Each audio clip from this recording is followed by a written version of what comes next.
کو ویپنائز کیا، غیر ذمہ دارانہ رپورٹنگ کا سبب بنے، اور اس کی وجہ سے آج جو یہ نتیجہ دیکھنے کو مل رہا ہے کہ اخبارات اور ٹی وی چینل جو ہے اس کی زد میں آئے ہیں. آپ نے کبھی نہیں روکا، کبھی ڈسکریج نہیں کیا، اور آج جو ہے وہ آپ ساتھ کھڑے ہو گئے. آپ لوگوں نے ویپنائز کیا اپنے دور میں ان لوگوں کو. بسم اللہ الرحمن الرحیم. آپ کا یہ سوال تھا یا اسٹیٹمنٹ تھا؟ پہلے وضاحت کریں. مجھے تو پالیسی اسٹیٹمنٹ لگی ہے. خیر اسٹیٹمنٹ کا جواب میں دے دیتا ہوں. سب سے پہلی چیز یہ کہ اس وقت جو ہمارے دور سے پہلے یہ قانون آیا تھا 2016 میں، آپ کے ریکارڈ کے لیے آپ کے پاس وہ ہے یا شاک مچھلی نے انٹرنیٹ کو سلو نہ کیا ہوا، ذرا چیک کر لیں آپ اپنے اس پہ. نمبر 1. نمبر 2، ہمارے دور میں صرف پورنوگرافی اور اس چیز کی روک تھام کے لیے کیا گیا تھا، باقی کسی چیز کے لیے نہیں. بیرسٹر صاحب یہ بتائیے گا، ابھی اسپیکر قومی اسمبلی کی جانب سے ایک سیکنڈ، اس وقت جو ہو رہا ہے نا جناب، جتنے آپ ساتھی کھڑے ہیں، آپ کو میں وضوح سے کہہ سکتا ہوں، کوئی نہ کوئی، اللہ نہ کرے، اللہ تعالیٰ میرے منہ میں خاک، اور اللہ نہ کرے ہم سارے جتنے ہیں، کوئی میرے خلاف تو، اور ہم سارے یہاں پہ ہمارے خلاف تو بے تحاشا FIRs ہیں، قتل کی ہیں، ڈاکوں کی ہیں، موٹر سائیکل چوری کی ہیں، دستانے چوری کی ہیں. اللہ نہ کرے آپ کے اوپر بھی یہ باقی FIRs لگیں. یہ ٹائم اور یہ چیزیں نہیں ہوتا، وہ دیکھتے ہیں کہ آپ نے کوئی غلط چیز لکھی تو آپ اس میں آپ کو ایک بات ضرور ہم کہتے ہیں. دیکھو، پاکستان تحریک انصاف میڈیا کی آزادی میں بڑا یقین رکھتی ہے. ہم یہ بھی ساتھ کہتے ہیں ڈس انفارمیشن نہ ہو، مس انفارمیشن نہ ہو، کوئی کسی کو ملائم نہ کرے. اس میں کوئی دو رائے نہیں ہے، ہم سارے چاہتے ہیں، اور ہم آپ سے بھی امید کرتے ہیں سارے لوگ یہ چاہتے ہیں. دیکھو، پوری دنیا میں یہ قوانین موجود ہے. کیا ایسے قدغنیں کہیں لگائی گئی ہے؟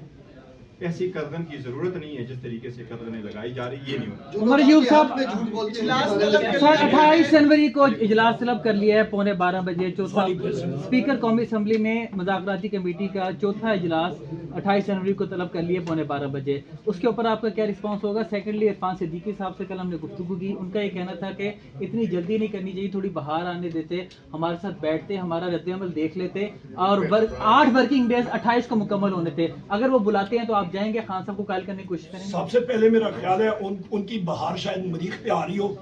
وہ انہوں نے کہا تھا کہ ہماری بات ڈیمانڈ پہ کہ وزیر اعظم عمران خان صاحب کے ساتھ دوسری بار اعلامیہ میں آیا. انہوں نے تائید کی کہ ہم لوگ فلپ اور آپ کی ملاقات ان مانیٹرڈ ماحول میں کرائیں گے کہ دیکھتی آنکھیں اور سنتے کان وہاں پہ نہ ہو. لہٰذا وہ بھی نہیں کرا سکے. پتہ نہیں وہ مطلب کہتے ہیں کہ جی شاید انہوں نے درخواست دی ہوگی پٹواری اڈیالہ کو یا پٹواری چکری کو، اور پٹواری صاحب دورے پہ نکلے ہوں گے جمعہ بندی کے لیے، شاید ان سے ٹائم نہیں ملا ہوگا کہ ڈپٹی پرائم منسٹر اور ان کی درخواست پہ وہ اپنی لال قلم سے کوئی لکھیں. نمبر 1. نمبر 2، ان کے ہاتھ میں ہے کیا ابھی؟ مطلب یہ ہماری ملاقات نہیں کرا سکتے ہیں. یہ کہتے ہیں جی ہماری مجبوریاں ہیں. آپ سمجھیں کیا مجبوری ہے؟ ڈپٹی پرائم منسٹر ادھر بیٹھا ہوا، ساری سینئر لیڈرشپ بیٹھی ہے، اور کیا ہے؟ مطلب ہم لوگ ابھی کس سے بات کریں؟ ہم نے ایک سیکنڈ میں بات کر لوں. 28 ہم نے ان کو موقع دیا، ہم نے کہا کمیشنز بنا لیں، بنانے کا اندیا دے دیں بھی، پر نہیں، انہوں نے کچھ نہیں کیا. الٹا ہمارے ایک اہم رکن کمیٹی کے صاحبزادہ حامد رضا صاحب کے مدرسے پہ ریڈ کیا، ان کو اریسٹ کرنے کی کوشش کی. پیچھے رہتا کیا ہے پھر؟ مذاکرات کو ختم ہو گئے. 28 کو جائیں گے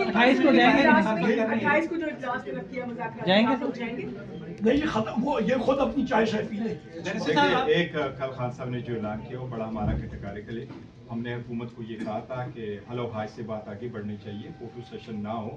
یہ بڑی مختصر سی بات ہے، اس میں کون سی ایسی بڑی بات ہے؟ اسٹیٹ سیکرٹ ہے کہ آپ کہیں ان رائٹنگ دیں گے، کمیٹی میں دیں گے.